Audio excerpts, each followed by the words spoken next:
Hello friends, welcome to the Kendra Academy. Friends, आज इस session में हम लोग बीपीएससी टीआरई 4.0 यानी बीपीएससी टीचर 4.0 न्यू वैकेंसी 2025 जो आने वाली है, उसके लिए हम लोग विविध प्रकार की जो महत्वपूर्ण प्रश्न हैं उन्हीं को आज इस सेशन में डिस्कस करेंगे। ये सारे प्रश्न आपके एग्जाम के दृष्टिकोण से यानी आप बीपीएससी टीआरई 4.0 के दृष्टिकोण से काफ़ी इंपॉर्टेंट होंगे। इसको ध्यानपूर्वक पूरा ज़रूर देखिएगा। जो लोग पहली बार चैनल पर आए होंगे तो चैनल को सब्सक्राइब कर लीजिएगा और बगल में बेल आइकन का निशान है उसे ज़रूर दबा दीजिएगा ताकि आपको रेगुलर अपडेट मिलता रहे। तो चलिए फ्रेंड्स, बिना देरी के हुए सेशन को स्टार्ट करते हैं। एक बार प्लीज़ पहले लाइक कर दीजिएगा और जब पूरा सेशन देख लीजिएगा तो कम से कम इसे एक ग्रुप में ज़रूर शेयर कर दीजिएगा। तो चलिए शुरू करते हैं। आज का हमारा पहला प्रश्न है, संयुक्त राष्ट्र मुख्यालय में स्थापित महात्मा गांधी की प्रतिमा का निर्माण किसने किया था?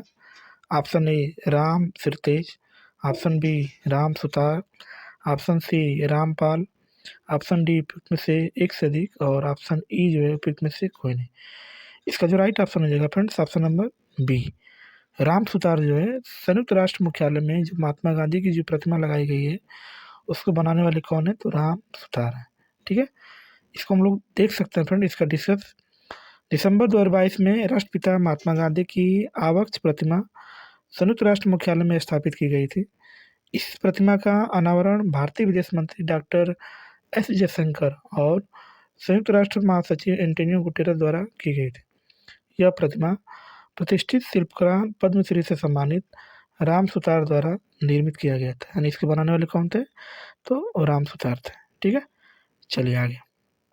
आगे हमारा प्रश्न है कि मानवाधिकार दिवस प्रतिवर्ष कब मनाया जाता है? ऑप्शन ए 10 नवंबर, ऑप्शन बी 10 दिसंबर, ऑप्शन सी 24 अक्टूबर, ऑप्शन डी उपयुक्त में से एक से अधिक और ऑप्शन ई उपयुक्त में से कोई नहीं। इसका जो राइट ऑप्शन हो जाएगा फ्रेंड्स ऑप्शन नंबर बी, विश्व मानवाधिकार दिवस जो है 10 दिसंबर को जो है हर साल मनाया जाता है। ठीक है, इसको हम लोग देख सकते हैं फ्रेंड। इसका डिस्कस मानवाधिकार दिवस प्रतिवर्ष 10 दिसंबर को मनाया जाता है। इस वर्ष मानवाधिकार दिवस का विषय जो है सभी के लिए स्वतंत्रता, समानता और न्याय है। दातव्य है कि 10 दिसंबर 1948 ईस्वी को संयुक्त राष्ट्र महासभा द्वारा मानव अधिकारों की सार्वभौम घोषणा को मंजूरी दी गई थी। ठीक है, चलिए आगे। आगे हमारा प्रश्न है कि इंडिया प्राइड प्रोजेक्ट का उद्देश्य क्या है? ऑप्शन ए विदेश में रह रहे भारतीयों को न्याय दिलाना, ऑप्शन बी एनआरआई द्वारा परित्यक्त महिलाओं का न्याय दिलाना और ऑप्शन जो सी इसका है, सी इसका क्या है? तो भारतीय विरासत को वापस भारत लाना और डी जो उपयुक्त में से एक से अधिक और ऑप्शन ई जो उपयुक्त में से कोई नहीं। इसका जो राइट ऑप्शन हो जाएगा फ्रेंड्स ऑप्शन नंबर सी, भारतीय विरासत को वापस भारत लाना जो है ये इंडिया प्राइड प्रोजेक्ट का मिशन है। ठीक है, चलिए आगे। इसका हम लोग डिस्कस दे सकते हैं फ्रेंड्स। इंडिया प्राइड प्रोजेक्ट यानी भारत गौरव परियोजना का उद्देश्य जो है भारत की चुराई गई विरासत को वापस लाना है। इस प्रोजेक्ट की स्थापना वर्ष 2013 में हुई थी। इंडिया प्राइड प्रोजेक्ट कला प्रेमियों का एक गैर लाभकारी समूह है जो चोरी हुई भारतीय कलाकृतियों को टैग करने और उनकी वापसी सुनिश्चित करने के लिए अभिलेखीय सामग्री, सोशल मीडिया और वकालत का उपयोग करता है। इसका मतलब होता है। ठीक है, चलिए आगे हमारा प्रश्न है कि प्रामाणिक पोषण इकाई निम्नलिखित में से किसकी मापन इकाई होती है? तो ऑप्शन ए भूमि की उत्पादकता, ऑप्शन बी भूमि की वहन क्षमता, ऑप्शन सी फसल सघनता, ऑप्शन डी उपयुक्त में से एक से अधिक और ऑप्शन ई जो है उपयुक्त में से कोई नहीं। इसका जो राइट ऑप्शन हो जाएगा फ्रेंड्स ऑप्शन नंबर बी, भूमि की वहन क्षमता जो है इसका राइट ऑप्शन है। इसका हम लोग डिस्कस दे सकते हैं। प्रामाणिक पोषण इकाई भूमि की वहन क्षमता का मापन इकाई है। वहन क्षमता किसी भौगोलिक क्षेत्र के परितंत्र में किसी जीवधारी प्रजाति की उस अधिकतम जनसंख्या के रूप में परिभाषित की जाती है जिसे उस परितंत्र के संसाधन पोषण प्रदान कर सकते हो। ठीक है, चलिए आगे। आगे हमारा प्रश्न है कि भारत में दूसरा पनडुब्बी संग्रहालय कहाँ बनाया गया है? Option A Digha Paschim Bengal, option B Howrah Paschim Bengal, option C Sundarban Paschim Bengal, option D उपयुक्त में से एक से अधिक और ऑप्शन ई जो है उपयुक्त में से कोई नहीं। इसका जो राइट ऑप्शन हो जाएगा friends option number E Digha. Paschim Bangal में जो है इसका दूसरा पनडुब्बी संग्रहालय बनाया गया।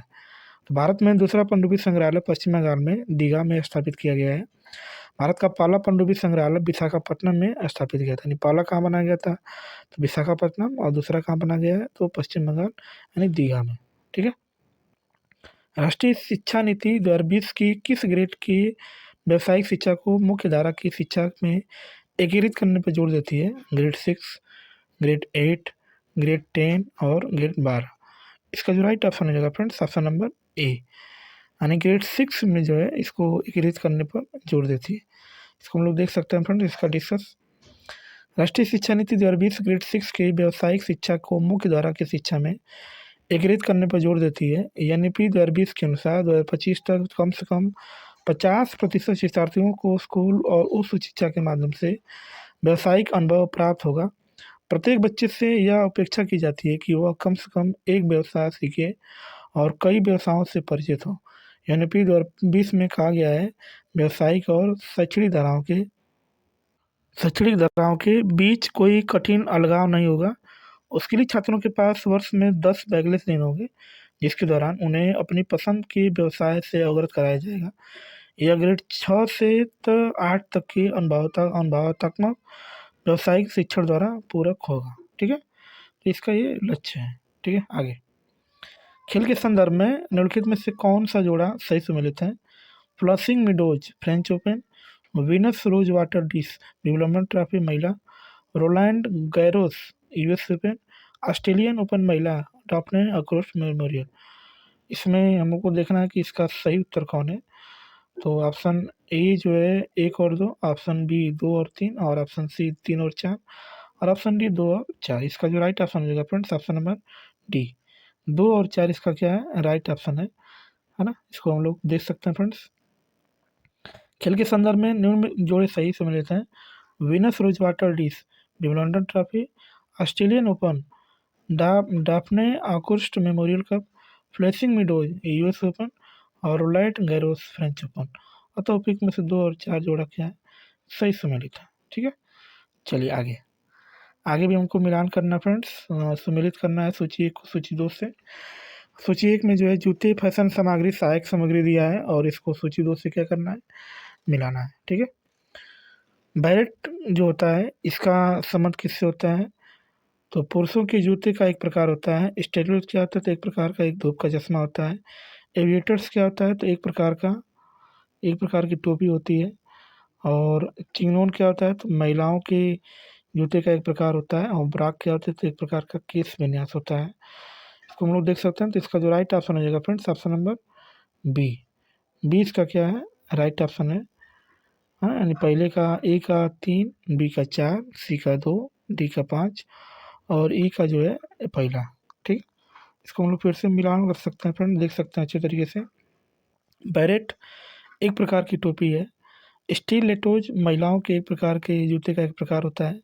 एविएटर्स जो होता है एक प्रकार का धूप का चश्मा होता है। चिगनोन क्या होता है? तो एक प्रकार का किस विन्यास होता है। ब्राक क्या होता है? तो पुरुषों के जूते का एक प्रकार होता है। ठीक है, चलिए आगे हमारा प्रश्न है कि श्रीलंका कब स्वतंत्र हुआ? ऑप्शन ए 1945, ऑप्शन बी 1947 और ऑप्शन सी 1948। ऑप्शन डी उपयुक्त में से एक से अधिक और ऑप्शन ई उपयुक्त में से कोई नहीं। इसका जो राइट ऑप्शन रहेगा फ्रेंड्स ऑप्शन नंबर सी 1948 ईस्वी में जो है श्रीलंका स्वतंत्र हुआ था। ये भी ब्रिटेन का ही गुलाम था। श्रीलंका को ब्रिटेन से स्वतंत्रता 4 फरवरी सन 1948 ईस्वी को मिली थी। ब्रिटेन से आज़ादी प्राप्त करने के लिए एक लंबे समय तक संघर्ष किया था। इसके बाद 1972 ईस्वी में श्रीलंका गणतंत्र बना था। ठीक है, तो गणतंत्र कब बना था? तो 1972 में। आज़ाद कब हुआ था? तो 4 फरवरी सन 1948 ईस्वी को। ठीक है, आगे हमारा प्रश्न है कि आयरलैंड को ज़बरदस्ती यूनाइटेड किंगडम में कब शामिल किया गया था?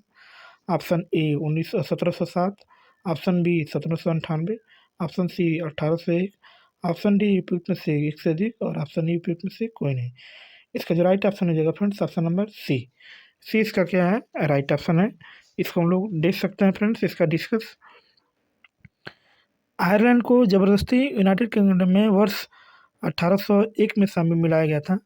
भौगोलिक रूप से उत्तरी आयरलैंड आयरलैंड का एक राजनीतिक रूप में यूके यानी यूनाइटेड किंगडम का ही एक हिस्सा है। ठीक है, चलिए आगे हमारा प्रश्न है, इनमें से कौन दी सोशल कॉन्ट्रैक्ट पुस्तक के लेखक हैं? Thomas Hobbes, John Locke, Jean Jacques Rousseau, उपयुक्त में से एक से अधिक और उपयुक्त में से कोई नहीं। इसका जो राइट ऑप्शन है friends, option number C, Jean Jacques Rousseau जो है द सोशल कॉन्ट्रैक्ट पुस्तक के क्या है, लेखक है। इसको हम लोग देख सकते हैं फ्रेंड्स। फ्रांस के जीन जैक्स रूसो ने द सोशल कॉन्ट्रैक्ट नामक पुस्तक लिखी है।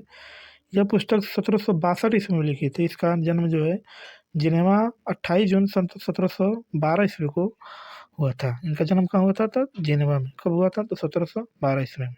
ठीक है, आगे, इनमें से कौन विश्वास करता था कि साम्यवादी समाज भविष्य का एक प्राकृतिक समाज था? Option A Karl Marx, option B Friedrich Engels, option C Robert Owen, option D उपयुक्त में से एक से अधिक और ऑप्शन डी उपयुक्त में से कोई नहीं। इसका जो राइट ऑप्शन हो जाएगा friends, option number A, Karl Marx जो है साम्यवादी समाजवादी भविष्य का प्राकृतिक समाज था, इन्होंने कहा था। ठीक है, इसको हम लोग देख सकते हैं फ्रेंड्स। आगे, कार्ल मार्क्स विश्वास करता था कि साम्यवादी समाज भविष्य का प्राकृतिक समाज था। कार्ल मार्क्स हेगेल के विचारों से प्रभावित था। इसने होली फैमिली नामक पुस्तक प्रकाशित करवाई थी, जिसमें उन्होंने सर्वहारा वर्ग और सैद्धांतिक विचारधारा पर सर्वाधिक प्रकाश डाला।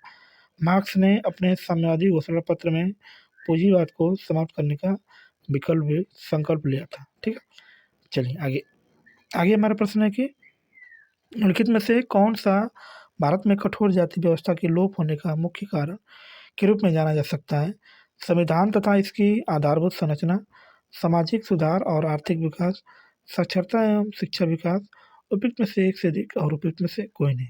इसका जो राइट ऑप्शन हो जाएगा फ्रेंड्स, ऑप्शन नंबर इसका क्या है? ऑप्शन नंबर डी जो है इसका क्या है? राइट ऑप्शन है।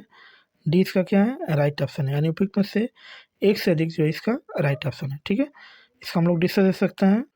संविधान और इसकी आधारभूत संरचना तथा सामाजिक सुधार और आर्थिक विकास और साक्षरता एवं शिक्षा विकास, यह सभी भारत में कठोर जाति व्यवस्था के लोप होने के मुख्य कारण के रूप में जाना जा सकता है। अतः उपयुक्त विकल्पों में से कौन सा ऑप्शन सही है? अधिक सही है ना? तो ऑप्शन नंबर डी इसका क्या है?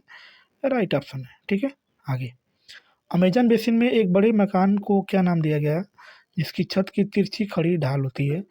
मैन्युक, मलोका, कसावा, उपयुक्त में से एक से अधिक और उपयुक्त में से कोई नहीं। इसका जो राइट ऑप्शन होगा फ्रेंड्स, ऑप्शन नंबर बी, मलोका उसका नाम दिया गया था। जो अमेजन बेसिन में एक बड़े मकान की जो नाम दिया जिसकी छत क्या है? तिरछी खड़ी ढाल होती है, उसको हम लोग क्या बोलते हैं? मलोका। क्या बोलते हैं? मलोका। इसको हम लोग देख सकते हैं फ्रेंड डिस्कस। अमेजन बेसिन में एक बड़े मकान को मलोका कहा जाता है। इसकी छत तिरछी खड़ी ढाल की होती है। अमेजन बेसिन एक विशाल उष्णकटिबंधीय वर्षावन है जो उत्तरी दक्षिणी अमेरिका की अमेजन नदी और इसकी सहायक नदियों की जल निकासी बेसिन के मौजूद है। ठीक है, चलिए आगे, हमारा प्रश्न है कि निम्नलिखित में से कौन सा कथन सही है? ऑप्शन ए, 2011 की जनगणना के अनुसार सिक्किम की जनसंख्या 6 लाख थी। क्षेत्रफल की दृष्टि से उत्तर प्रदेश भारत का सबसे बड़ा राज्य है। भारत का सबसे क्षेत्रफल विश्व के क्षेत्रफल का 2.6% है। और ऑप्शन डी उपयुक्त में से एक से अधिक और ऑप्शन ई जो है उपयुक्त में से कोई नहीं। इसका जो राइट ऑप्शन हो जाएगा फ्रेंड्स, ऑप्शन नंबर ए। जब जनगणना हुई थी उसमें सिक्किम की जो जनसंख्या थी लगभग 6 लाख थी। ठीक है, इसको हम लोग देख सकते हैं फ्रेंड्स। भारत का कुल क्षेत्रफल 32,263 वर्ग किलोमीटर है, जो विश्व के कुल क्षेत्रफल का लगभग 2.42% है। क्षेत्रफल की दृष्टि से यह रूस, कनाडा, चीन, अमेरिका, ब्राज़ील और ऑस्ट्रेलिया के बाद विश्व का 7वां सबसे बड़ा देश है। क्षेत्रफल की दृष्टि से भारत के सबसे बड़े राज्य की बात करेंगे तो राजस्थान है, मध्य प्रदेश है, महाराष्ट्र है, तब जो है उत्तर प्रदेश का नंबर आता है। अतः क्षेत्रफल की दृष्टि से उत्तर प्रदेश देश का राज्य में चौथा स्थान है। ज्ञातव्य है कि देश के राज्य में जनसंख्या की दृष्टि से उत्तर प्रदेश का प्रथम स्थान है। और जनगणना में जब हुआ था, जब इसकी जनगणना हुई थी तो उस समय जो है सिक्किम की जनसंख्या जो है लगभग 6.10 लाख थी। अतः इसका जो राइट ऑप्शन हो जाएगा फ्रेंड्स, ऑप्शन नंबर ए जो है इसका राइट ऑप्शन है। ठीक है, चलिए आगे, हमारा प्रश्न है कि निम्नलिखित में से कि कौन सा देश नाटो का सदस्य है? बेल्जियम है, कनाडा है, डेनमार्क है, उपयुक्त में से एक से अधिक और उपयुक्त में से कोई नहीं। इसका जो राइट ऑप्शन हो जाएगा फ्रेंड्स ऑप्शन नंबर डी। में से एक से अधिक जो है इसका राइट ऑप्शन है।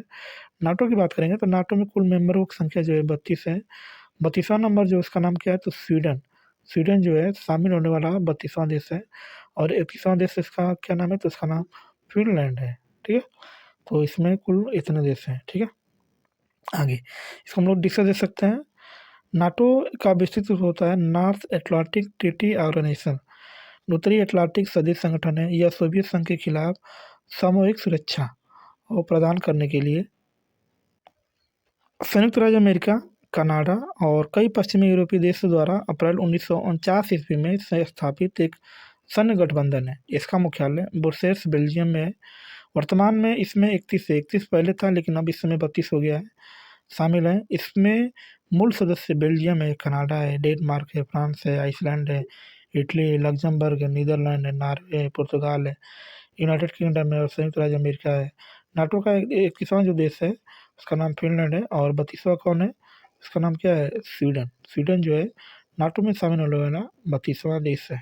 ठीक है, तो चलिए फ्रेंड्स वीडियो को यहीं पे समाप्त करते हैं।